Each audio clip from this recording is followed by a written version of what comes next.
So part of that is at the moment what we see as people being reactive to their conditions and constrained by their conditions and accepting the conditions as that what they are. Yes, correct. So one of the distinctions we're also making here is that unlike Ronald Heifetz's work with adaptive leadership from Harvard, yeah, that he's saying that there are certain challenges, leadership challenges you're going to have that are technical, or they're going to be adaptive. And so if they're technical, you can fix it. But if it's adaptive because your conditions have changed around you, then you need to adapt, and it's a completely different game. But we're actually saying something in addition to that. We're saying, yes, you need to pay attention to your conditions, especially in volatile, complex environments, and that therefore it changes how you need to lead. But you also have to understand that as a leader, one of the things that you're doing is altering your conditions. This now brings in the notion of human intentionality. Otherwise, if you're just adapting to your conditions, then all you're doing is being reactive. You might be better at it, but if the conditions themselves are problematic, then part of your job as a conscious leader is to alter the conditions so it's more conducive for people thriving. And that's very different than just adapting to your environment.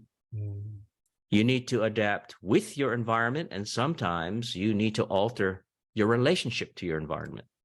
Now, think about that's what humans do naturally anyway at some point, right? We're going to build a house on a plot of land, and we're going to alter it, or we're going to alter our conditions, etc.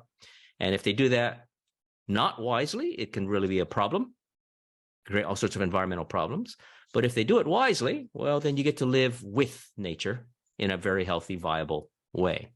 But you don't just succumb to it. It's not like, well, like in here in Melbourne, if it's raining, it's just like, well, try and shiver and see if you can withstand it. Like, well, why don't you build a shelter? Or maybe move, or maybe don't build on the floodplains. Yeah. But to do that, you have to have systemic thinking. Yeah, and you have to have, at a basic level, a psychology that's got a whole bunch of beliefs around you're able to change it. You're able to have influence. Just part of the problem when principles are being, in some ways, beaten down or overridden by department rules all the time, that they stop bothering, that they stop believing that they can make the change, so they don't try anymore. Yeah. And that's why the inner work needs to happen. That's why the inner work is so important. Exactly. Right.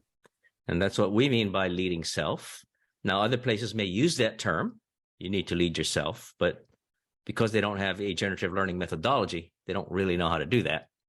And they'll fall into the trap of the classic personal development trap, which is you got lots of limiting beliefs and all sorts of problems, and it creates all sorts of problems in your life, and you're always in reactive state. So you decide, oh, well, I'm going to go and do some personal development. Well, fabulous, right? So while you're at a personal development course and you're no longer in that particular stress state or dealing with those issues, it's really easy to learn a whole bunch of things around meditation and positive thinking and etc. It's just that when the stresses come and you're challenged in the real life, that's not the state you're in. So you kind of wonder, I learned all this stuff. How come I'm not doing it? Because there's no connection between the two.